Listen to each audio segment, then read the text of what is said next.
I am back for more of the Monday live stream. Hope you guys are doing well. Just hang on one second. I'm going to post this link to the Telegram groups as well. Hope all is well. I just turned this on. I finished Chris White's stream as well as Ronaldo Host's stream. Both of them were excellent. I was glad to participate in the chat and both of them.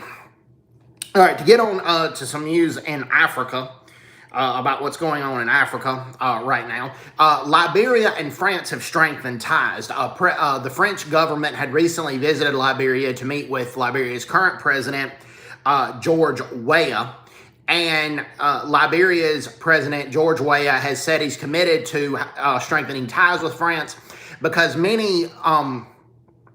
because Liberia and Sierra Leone and a lot of African countries on the Gulf of Guinea and bordering the Atlantic Ocean are very close to African countries in the Sahel. And in the Sahel, for many years, there has been a jihadist problem in a lot of those countries in the Sahel. So France met with Liberia to strengthen ties. And thanks to our friend Chris Wyatt, Liberia's army is very professional. They're very well trained, and they have done a good job in Mali as peacekeepers in Mali for a very, very long time now. So I believe the Liberian military will counter the terror threat if the terror threat ever reaches the African nation of Liberia. And that is really good news. Ozioba just popped in the chat, said, yo, hello, Ozioba. How are you? Hope all is well. And you guys, I'm rocking some mugs right now. Mandalorian mug. I got this on Shop Disney. I have Disney Plus, and I'm a fan of the Star Wars Mandalorian show. And I don't know, I don't think Shop Disney ships outside the continental United States. I don't believe so. But you could always get a friend to order it for you, and then they ship it to you, and you pay the cost of the item and the shipping cost. But South African customs is a very, very slow thing. Here's a Stormtrooper mug that I'm currently drinking out of, and I bought this back when I was in Disney World back in 2019. Erica Holtzkamp says, hola, Erica. How are you? Thanks to the 5 people who have tuned in. Thanks for the 2 likes right here. Get on to news right quick.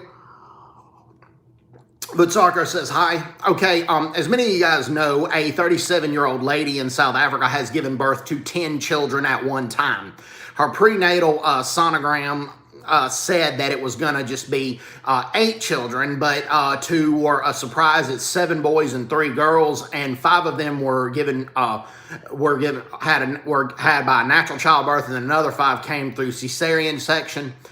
She says she is happy beyond belief, but I just hope they have the means and the resources. Her and her husband have the means and resources to be able to take care of 10 children. As far as I know, this is a world record. And a Malian woman gave birth to 9 children in Morocco a few months ago because most of Mali's healthcare systems are inadequate to deliver babies. So she had to go to Morocco to have these kids, and it ended up being 9 children that she gave birth to. Well, hit on the latest news. This is a sad situation. I would advise my South African viewers to be careful when traveling to Namibia. There was a tour. Erica says apparently is unemployed. That is a sad, sad situation. But the way the South African government hands out welfare, that might be better for them, actually. 132 Gearhead says, good to see you live streaming again. Yeah, this is the first time I've live streamed in a while. I did some live streams earlier this morning, but this is the first time in forever that I've live streamed. So thank you guys for tuning in. Well, a bus of elderly people, mostly elderly South Africans, of 40 people, are on a tour bus, and 37 of them contracted COVID-19, which is a very, very sad situation. And A. Swart says the ANC cadre donated 1 million rand to them. Well, it's not the children's fault. So as critical as I am of the ANC, I can understand why that happened. Those kids were recently being born, and a lot of South African orphanages are places for child molestation and human trafficking. So I can understand why that happened, whether if I agree with it or not. But back to the story in Namibia, 37 elderly South Africans contracted COVID-19. 4 had passed away from COVID-19. 2 died in Windhoek, Namibia, and then another 2 of them died when they got back to South Africa. One of them returned to Johannesburg, and he died in Johannesburg. The other one died in South Africa. I'm not quite sure which city. But Namibia is not handling their COVID-19 situation well. The president of Namibia, Gangab, is not doing a good job running the country. The AstraZeneca vaccine is only 10 to 15% effective against the South African strain, and he went with the AstraZeneca vaccine anyway. That is why the president of Namibia, Gangab, and his wife had contracted COVID-19. They died of COVID-19. I'm sorry, they didn't die of COVID-19. They contracted COVID-19. Thankfully, they didn't die from it. They recovered from it. But almost 1,000 Namibians have not been so lucky. Namibia is only home to 2.6 million people, but they have had 980 COVID-19 deaths. And 3 days ago, Namibia had its highest daily case ever of new COVID-19 cases. They had 1,045 new COVID-19 cases 3 days ago, and that's the highest ever that they have had. Going with the AstraZeneca vaccine, which is largely ineffective against the South African strain, while Namibia borders South Africa, is just a dumb policy, and that is why SWAPO, the party that Gingab belongs to, is on the decline. And it is a very, very low chance that SWAPO is going to get reelected. They're more than likely are not going to get reelected. And it's going to be a good day for Namibia because SWAPO has ran Namibia into the ground for the longest time. Now, get into the news in South Africa. We talked about the lady giving birth to 10 children. That even made Yahoo News, and very rarely do situations in South Africa make news in the United States, but Yahoo News actually covered that. But to talk about a new subject of South African Airways, as many of you guys know, the South African government has sold 51% of its shares to a consortium, but the government says they're going to hang on to 49% of South African Airways, but they're not going to try to run the company. They're going to take a hands-off approach, and eventually they're going to sell the 49%. But we all know how truthful and how honest the ANC-led government in South Africa is. I'm being facetious about that. I'm being sarcastic. The ANC government has lied. So I will wait and see if that happens. Do I think it's a good thing that 51% of this has been sold to a private consortium? Yes. But it is too little too late. And I only think the reason the ANC did this is because they knew about 70 to 80% of South Africans have opposed the way they have ran South African Airways, SAA. So the ANC did this basically as a last-minute bid to try to get votes and to try to get reelected because the new election is going to come in a few years. Now, I think most South Africans are seeing beyond this and realizing that it's too little too late for the ANC to be doing something like this. That is the same as the president of South Africa, Cyril Ramaphosa, going and saying that private companies now can compete with Eskom. Well, many South Africans are facing rolling blackouts right now, and they've been facing rolling blackouts for the last 2 to 3 years, on and off. Load shedding and rolling blackouts. Well, many South Africans, black, white, poor, colored, Indian, rich, young, old, hasn't mattered, has called for companies to be able to compete with Eskom because Eskom has been ran into the ground for the longest time. Well, Cyril Ramaphosa finally listened to his constituents and is going to let companies compete with Eskom. But it takes a long time for a private electric company to get established and to get off the ground. So the company's not going to be established and ready to go for a few years. But it will happen right before the election time. Elections are coming in October of 2021. Well, thank you very much, Cameron, for correcting me on that. But I think most South Africans realize this is too little too late, and this is a petty move by Cyril Ramaphosa and the ANC to be legally elected back to power. Now, I will say this. I understand in 1994, people wanting to vote for the African National Congress. It was post-apartheid. Even though the ANC didn't end apartheid, they played a role, even though I think their role has been exaggerated. And Eric is right, Cameron, those are municipal elections. I was talking about national elections.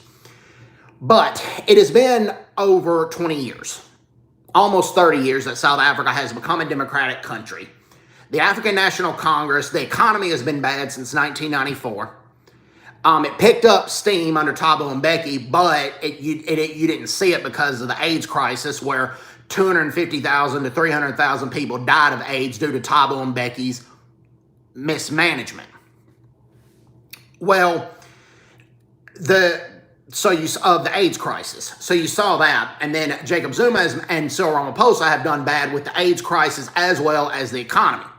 Now, AIDS has decreased because Jacob Zuma did allow contraceptives to be donated for free, but it hasn't decreased at an alarming rate. But it still has decreased some. So why anybody would vote for the ANC right now, after all that has happened, they are just absolute idiots. If you are going to keep voting for the ANC after everything that has happened since 1994, then it is asinine. Okay, Erica just made a very good point about municipal elections, and I'm going to go ahead and say this. Okay, even in the United States, my home city, I'm not the biggest expert on city politics or local politics. A lot of my knowledge in the United States and in South Africa is at federal level. But it is important to vote in local city elections, and I'm going to explain why. Because the city, in the United States, the city controls your police and your fire department. So if you want a good police and a good fire department, you need to get a mayor in power that supports the police and supports the fire department. But even in South Africa, you have these ward councilors. And Ronaldo, where he's a ward councilor, he goes and he makes sure the trash is picked up. He makes sure the grass is cut so black mamba snakes can't be hiding in the grass. And those snakes are highly poisonous. And if they feel threatened, they'll bite you. And they don't know that the person walking is not going to step on them. They don't know that. I mean, so, and if you get a good ward counselor, they're in charge of picking up a lot of the trash as well. Or if the water needs fixing or if the sewer pipes need fixing, while they can't go in and fix it, they can put in complaints and to either to municipal governments or to the federal government to say what needs fixing. So it's important to vote in municipal elections. Do I think it's important as voting in federal elections? My personal opinion is no. But I still think you guys do need to go vote in municipal elections and don't go vote for the ANC. Take it from somebody. If I was old enough in 1994, I would have voted for the ANC and Madiba. But after all that, and I wouldn't have regretted doing that because I think Mandela was the only one at the time who could have held the Rainbow Nation together. But since all that has happened, since then, even with the way Mandela mismanaged the economy and the way Mbeki mismanaged the AIDS crisis, all that has happened with the ANC. If anybody supports the ANC after this, after all that has happened, I don't understand where you come from. Your logic obviously is just not there. People are still, as Ronaldo points out, still shitting in buckets in rural areas because they don't have proper plumbing in those areas. Yeah, decisions to spend the budget is determined by the majority party or majority council members. That is true, but the local ward councilor can also do a lot of things themselves, as you see if you look at Ronaldo's ward and all the stuff he does. I'm not saying he does everything he does or doesn't do, I don't necessarily agree with, but he is a hands-on politician that tries to make his ward be a very livable place. So that is what I'm saying. Oh, another thing with my mug, I remember the movie Little Mermaid, but it's not Ariel, but it's her dad, King Triton, right here. But this is a man's Little Mermaid mug. I never thought there'd be one, but it says King of the Sea. So that's an excellent mug right there. So it's nice to have a mug when you wake up in the morning and you drink it out of the mug and it says King of the Sea. Okay, one thing I wanted to note on British historian Max Hastings, who has written about the Korean War, but he's also gone to South Africa at the battle sites of Isandlwana and Rorke's Drift and paid respects to the British and the Zulu soldiers that have died.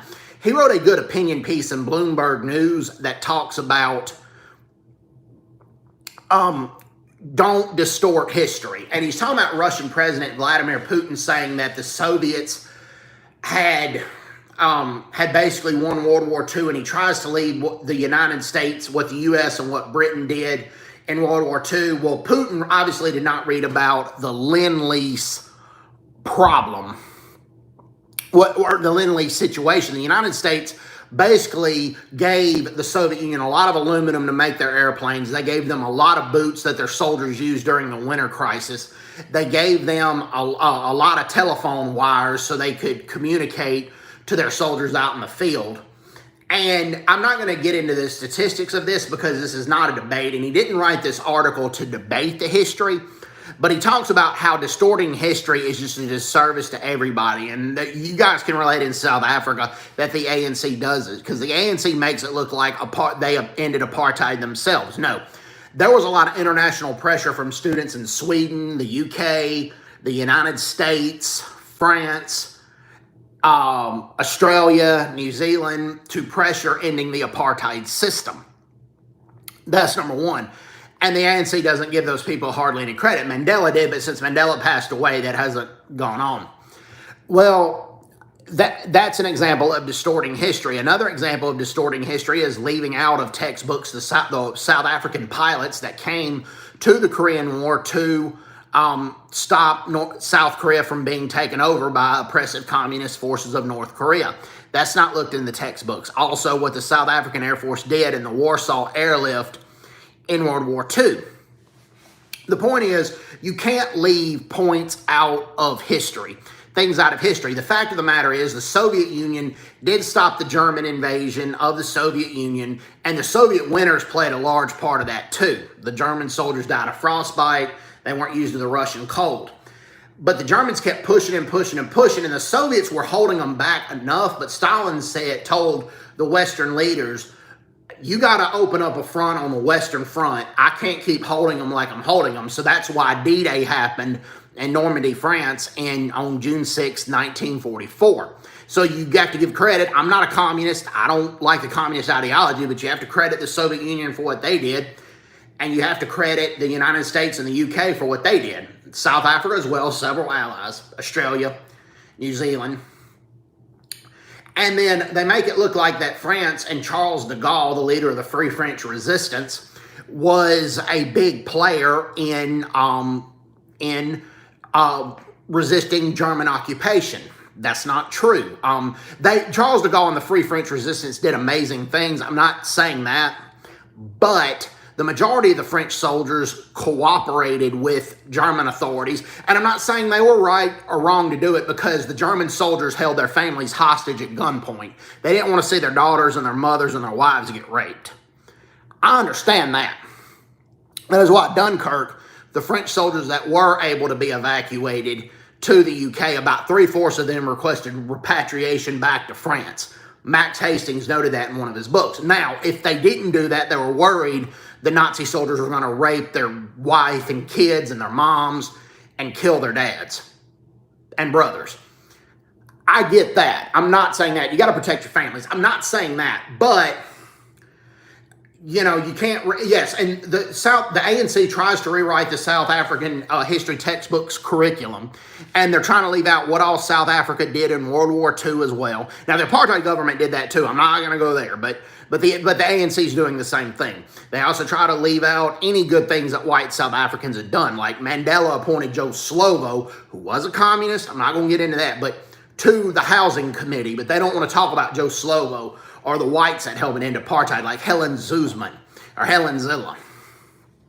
And you just can't do that. Rewriting history is a disservice to everybody from all points of view. And I saw the movie Enemy at the Gates, which is about a Soviet sniper that helped stop the Germans. It's an excellent movie, and I'm glad Hollywood made it. I mean, the Soviet Union played a vital role in World War II, and I would be doing them a disservice saying that they didn't. No, they did. And whether if I agreed or disagreed with their ideology, I highly disagreed with it. But the fact of the matter is they played a vital role. He talks about Japan. Japan is a key Western ally, and they're a good democracy. But the way they talk about World War II in Japanese textbooks and leave out Japanese atrocities is a disservice. I mean, I've read a lot about slavery in America, and as well as the oppression of the Native Americans. Now, the Native Americans oppressed each other as bad as the white people oppressed them, and that's left out of history textbooks. But you have to read about your own country's atrocities as well. You need to read about the brutality of the apartheid system. But you also need to be reading about the corruption and the ineptness of the ANC system. And the whitewashing textbooks are only leaving portions out. Distorting history from whichever way you look at it is a disservice to all of us. And thank you guys in the chat, Sarko and Erica, for saying true. And thanks to Max Hastings for pointing that out. Now, as I told you, the elderly South Africans that died on that bus tour to Namibia, I would not advise traveling in Namibia right now. A friend of mine in Colorado was actually an African-American guy who's married to a Caucasian woman. They've got 2 kids. Their church does missions in Namibia. I don't know if they're doing it this year because of the COVID, but I was going to try to see if I could, pay my own way and go on a mission trip to Namibia one of these days. But the COVID situation has got to clear up right now. The COVID situation is just entirely too bad in Namibia. Even from somebody like me who's been vaccinated, the South African strain has been found in Mississippi in 13 cases, but it's not been that prevalent. I mean, I have the Pfizer vaccine, which is about 65 to 70% effective, but we shall just wait and see of what, if the COVID-19 gets better. Right now, there's a lot of Namibian nurses who are being overworked, the ones who don't have COVID, and then plenty of Namibian nurses have caught the COVID. Some have died, and they're just facing a severe nursing shortage at the moment. So please keep Namibia in your thoughts and prayers. Now, many of you guys know Indian South Africans. Some of my viewers might be Indian South Africans as well. But and many Indian South Africans have ties to India, and still throughout the years they still do. Well, over 700 Indian children have had both parents pass away from the COVID-19, and the Indian government estimates that the number may be higher. The 700 is just what we know about. Well, a lot of the neighbors know about this, but they're scared to go check on the kids because they're scared the kids may be carriers of the virus. Which vaccine is supposedly the most effective against the South African strain? Okay, as far as I know, this is why Cyril Ramaphosa, and I agreed with him on this, ordered the Johnson & Johnson vaccine. The Johnson & Johnson vaccine is about 80 to 90% effective against the South African strain. So I'd recommend South Africans get the Johnson & Johnson vaccine, but keep in mind I'm not a doctor. But it is not vaccine apartheid. A lot of the African leaders could have bought a lot of these vaccines if they weren't so busy pillaging money and spending money, particularly in South Africa and Namibia too, with President Gingab, spending money on beamers and mansions and all these other things. But no, they wanted to pillage the money, spend the money on themselves, and then cry vaccine apartheid. They chose to not purchase the vaccines themselves, and they chose to sign up, like many other countries, to the COVAX program. And they wanted the vaccines handed to them. And that's their business. Well, pillaging money is not their business, but if you sign up through the COVAX program, you're probably not going to get the best vaccines available, whereas if you dip into your own money and buy the vaccines. But Johnson & Johnson vaccines are now more prevalent in South Africa than they used to, and South Africans, if you can't get the Johnson & Johnson vaccine, the second best option for the South African strain is the Pfizer. The Pfizer is 60 to 70% effective against the South African strain. Johnson & Johnson's about 80% effective against the South African strain. But if anyone has had a prior allergic reaction to vaccines in the past, doctors advise you either not get the vaccine or to talk to a doctor first. So that is the latest news in regards to that. So actually, okay, some people had asked if I, before, not on the stream necessarily, but if I've seen any good movies lately. I don't know if this is in South Africa, but comedian Chris Rock actually did a serious role in a horror detective movie called Spiral, and he actually did a good job. He's a good actor, regardless of what one thinks of his racial or political views, he's a good actor, but I couldn't see myself taking him seriously in a serious role. But he actually did a good job in the film Spiral, and I recommend that you guys check it out. It's actually a really good movie. I saw the film Spiral. I also saw the film Cruella. I didn't pay $30 on Disney Plus to watch it. I went to the movies to see it. But Emma Stone did a very, very good job playing Cruella. It started out a little slow, but if you guys go see it, don't leave after the first 20 or 30 minutes. It is a really good movie. You won't regret sticking around, I firmly believe. So some good movies out are Cruella and Spiral. A Quiet Place Part 2 has done really well in the box office. I haven't seen it. Hopefully, I haven't seen it yet. Hopefully, within the next day or two, I can go see A Quiet Place Part 2 at the movies. Haven't seen it, but I'm looking forward to eventually seeing it. Now, some of you guys have came from Ronaldo's stream. Some of you guys have came from Chris's stream. I saw both of them, more Chris's stream than Ronaldo's stream. But Ronaldo had this show, and this was a technical high school.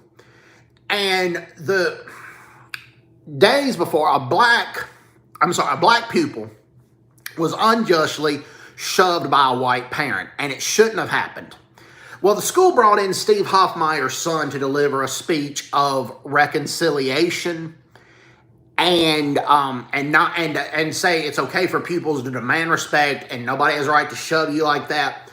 Well, they would let him in, but they wouldn't let a lot of the parents in. And as far as I could see on there, they wouldn't let white or black parents in there. Well, the school chose who they chose to try to preach for peace and reconciliation. Well, a lot of the parents got upset, more black parents than white parents, but some white parents were upset too. Well, judging by the footage, the majority of the black parents tried to remain peaceful, but there was this one idiot that was waving a hockey stick. I would have been scared too, okay? But 10 people could have got behind him and they could have wrestled him and took the hockey stick away from him, okay? If people that were outside the high school said they weren't going to be violent, and I don't think most of them would have been violent, and I don't think most of them would have harmed a white student had they gone in there. I really don't. But more action should have been taken against the guy that was waving the hockey stick. That's what I firmly believe.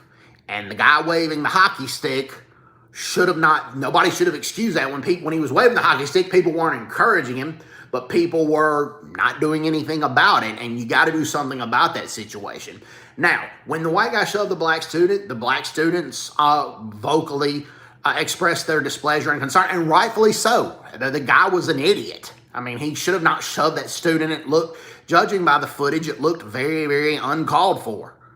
And both races in this situation, a lot of them were out of line. And this just gives South Africa a bad name with the world. And it was just stupid. And do most black South Africans and white South Africans feel that way towards other races? I firmly say no. I don't believe so. If most white South Africans felt that way towards black South Africans, they wouldn't have voted for the 1992 referendum that took place. And if most black South Africans felt that way towards white South Africans, the majority of black South Africans wanted white South Africans to stay after apartheid ended. Most of them didn't want them kicked out of the country, and the New York Times conducted that poll. So like I said, I believe that most white and black South Africans don't have ill will towards each other, and they want to coexist. And I believe that the world should know that. Now, latest news out of the Asian nation of Myanmar. An American journalist going to Myanmar, Daniel Maung, M-A-U-N-G, he has been released from the prison in Yangon. Yangon used to be the capital of Myanmar, not anymore, but it's still the economic and commercial center of Myanmar. Well, he had been in prison basically for reporting the news about all the oppressive things the military junta government has been doing to Myanmar's people. Well, the military government put him in jail in Yangon, but finally they have released him, and tomorrow, Tuesday, he is scheduled to fly back to his home country of the United States. This is according to his lawyer. That's the good news. The bad news is the military junta government in Myanmar is putting the former democratically elected, and she still should be the president of Myanmar because she's democratically elected, a lady named Aung San Suu Kyi. Well, Aung San Suu Kyi will be on trial by the military junta government, and it's basically bogus, trumped-up charges. Basically, all this is for the military junta government to show that they're in power and they're the new government of Myanmar, and they should be the rightful government of Myanmar. And it's basically bogus. The leader who has been democratically elected is a female president named Aung San Suu Kyi. And every single member of U.S. Congress years ago, all 535 of them, voted to award the Congressional Gold Medal to Aung San Suu Kyi for her achievements and activism in democracy and in human rights.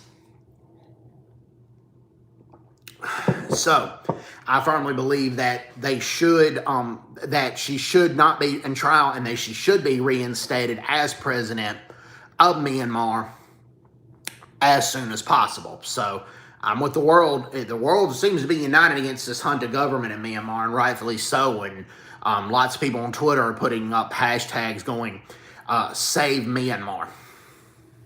So I firmly believe that that's what should be going on. If you guys have any questions or comments, please feel free to type them into the comment section. I'll be happy to answer anyone's questions or comments. Latest news out of the Central African Republic. This is the latest news. France has suspended military cooperation with Central African Republic's military. Now, this is important to note. France is going to keep their UN peacekeeping mission in the Central African Republic. Years ago, the Central African Republic was a French colony, and France is going to keep their peacekeeping mission there, but they're not going to deliver training to the Central African Republic's military because the Central African Republic's military has been guilty of a lot of human rights abuses, not just towards the rebels, but towards its own citizens as well. Well, it looks like it's bad guys against bad guys. There's a lot of bad rebels, and then there's the government's undemocratic and abuses human rights as well. Now, with that being said, the Central African Republic's military has turned to Russia, and Russia has been there for a long time, and they're training the Central African Republic's military. France has basically has a $12.1 million military mission to the Central African Republic, and it costs the French taxpayers to keep them there. So France is doing that out of at no cost to them, helping a former colony of theirs. And France treated the Central African Republic badly for many years up until now, so I'm not saying anybody's right or wrong. Now, the current president of the Central African Republic, Touadera, his prime minister had recently resigned, and recently they appointed a new one, a guy named Henry Marie Dandra. He is the new prime minister of the Central African Republic. And the Central African Republic, that's more like the role of the deputy president, or in the United States, a vice president. But, and then also, but he's got to appoint a whole brand new cabinet because in addition to his former prime minister resigning, all of President Touadera's cabinet had resigned in protest to a lot of Touadera's autocratic leadership. And there's a lot of issues that there was a lot of fraud in this last election that Touadera should have not been the legally elected president of the Central African Republic. And many Western nations, including the European Union, have questioned the legitimacy of his presidency and that election. We don't know long-term side effects. Okay, all right. As far as the AstraZeneca, it has been proven on rare occasions, but very rare occasions, that on the vaccines, that blood clots can happen here and there to certain people. For Pfizer and for Moderna and for Johnson & Johnson, to the best of my knowledge, there are not any long-term side effects. Okay? I can tell you I've gotten the Pfizer vaccine and I've been fine. Okay? Family members of mine have gotten the Pfizer and Moderna and they have not experienced any short-term, the only short-term side effects, let me rephrase it, the only short-term side effects any of us has had was a sore arm for a day or two and a little bit of fatigue. No long-term side effects have happened with us, okay? That is the truth, okay? I'm not saying this from a right-wing perspective or a left-wing perspective or a center perspective. I'm saying this looking at the scientists, looking at the doctors, beyond Dr. Fauci. I did a lot of research before getting this vaccine. That much I can say. And I will say this about Mississippi, and this is where, in a way, I'm proud of them because we got the vaccine to our general population faster than almost any other state. The only other states that was close to us was Alaska. But we are the lowest in terms of people getting a vaccine because so many people were scared of the vaccine because they read all this tabloid sources. So we're never going to reach herd immunity. I mean, cases are down because of the vaccine, but we're still averaging over 100 new cases a day, and it's typically 1 or 2 new deaths because only 34% of our population has been vaccinated. But now now mask mandates have been lifted in social distancing. I still wear a mask. I still social distance. But many people I know who have been vaccinated don't necessarily do that anymore. And the cases are still going down. So that shows me the vaccine has worked and it does work. And I think if people who were vaccinated and not vaccinated wore a mask and social distance, cases would be down more than they are. And a lot of places in Mississippi have reopened, and cases are still going down, mainly because 34% of our population has been vaccinated. But it could be close to 0 cases if everybody would go get the vaccine. That's looking at the statistics and at the numbers. I'm just saying that. I'm not saying, for the record, I'm against mandatory vaccinations. Now, if a company wants to do it, that is up to the CEO and up to the discretion of the owner. If you don't like it, go find a new job. And that in the military, they have ordered soldiers to get vaccinations for when they go to a lot of third world countries. I'm okay with that. It's happened. If you're in the U.S. military, you sign over a lot of your rights, and you have to get vaccinated for a lot of other things. Unless you have documented stuff from doctors, military, and civilian that you're allergic to the COVID-19 vaccine, I think you ought to get it. My personal opinion. But beyond those things, I don't think the government should make private citizens who are retired get vaccinations. I don't think the government should make private citizens who, if the company's CEO doesn't care if their employees get vaccinated or not, I don't think the government should force the company to do it. And I don't think the government should force the worker to do it in that situation. That's my personal opinion. Like I said, it's my personal, humble opinion, but that's just, that's how I think. And unless statistics show me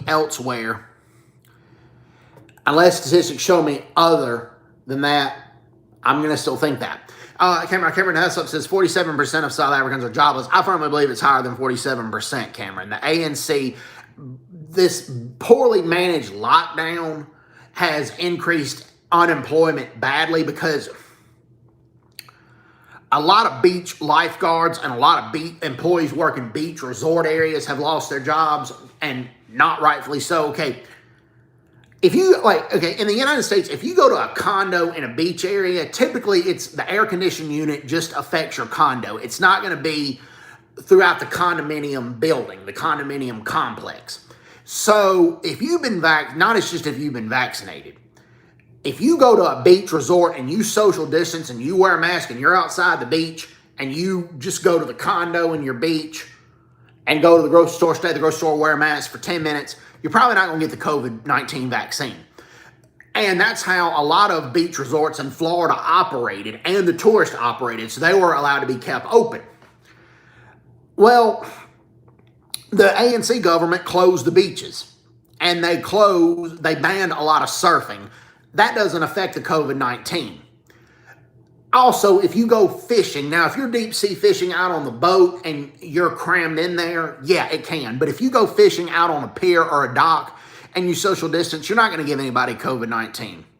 I promise you that. But the ANC banned stuff like that. But then they still allowed funerals of 150 to 200 people. And if people are at funerals hugging on each other and everything like that and crammed in there, yeah, that's going to affect the spread of the COVID-19. But many beach resort employees lost their jobs. Many beach lifeguards lost their jobs. And for the longest time, restaurants weren't allowed to open. The drive-thrus in restaurants weren't allowed to open. And pizza places weren't allowed to deliver. So a lot of delivery people and a lot of fast food workers unjustly lost their jobs. What they did in the United States was they closed the dining areas, but the drive-thrus were allowed to still operate. And that was with success. Restaurants took a pay decrease. Some of them did. And restaurants cut back, but they didn't have to shut down, and they didn't have to lay off all their employees. You've been to a funeral where there were over 400 people. Yeah, and I don't know how much that's being enforced, Cameron. And funerals are and church services are some of the worst places you can get COVID-19. That's why even now I still do a lot of my church online and listen to Christian music online. And that is that's what's going on there. And like I said, if you're outdoors, if you're jogging outdoors and you're jogging by yourself and you're not around people, that's not going to give people the COVID-19. And the ANC, when the lockdown was implemented and they arrested that person for riding his bicycle around nobody, that's just asinine. And that's not gonna contain the spread of the COVID-19. That's just, like I said, it's just ludicrous. For somebody to be doing something like that, and the mismanagement of the COVID-19, and then whining about the vaccines, and then the mismanagement and the embezzling of the public health care funds. But then on top of that, like I said, because a lot of stores went bankrupt that should have never been closed, and then the ANC has a bailout of only black-owned businesses. Well, keep in mind, a lot of white and Indian and colored-owned businesses employ a lot of black employees. And a lot of black employees lost their jobs because of the racist government bailout policy. That's another thing that happened as well. So yeah, it's just, so I would say, Cameron, the statistics, this is just a hunch, but I'd say about 60% of South Africans after the mismanagement of the lockdown, 60% of South Africans don't have jobs. Because only 6% of South Africans are taxpayers. And you cannot manage an infrastructure of a country when only 6% of the country are taxpayers. And you just can't. Well, thanks, Erica, for your kind words. I try to get the news out of places that's not covered as much, namely Asia and Africa. The world's doing a better job covering it than it used to, but at the same time, the world still has work to do in that situation. Like, prime example, okay, on the vaccine, 23% of South Koreans have been vaccinated now, but 23% have, and they had 452 cases Sunday, but that's the first time they've had under 500 cases in 5 days. So cases are steady going down, but after you've been vaccinated, this is important news, and I'm going to sign off. The Pfizer vaccine takes about 10 to 14 days to kick in where you're 90% 90% protected.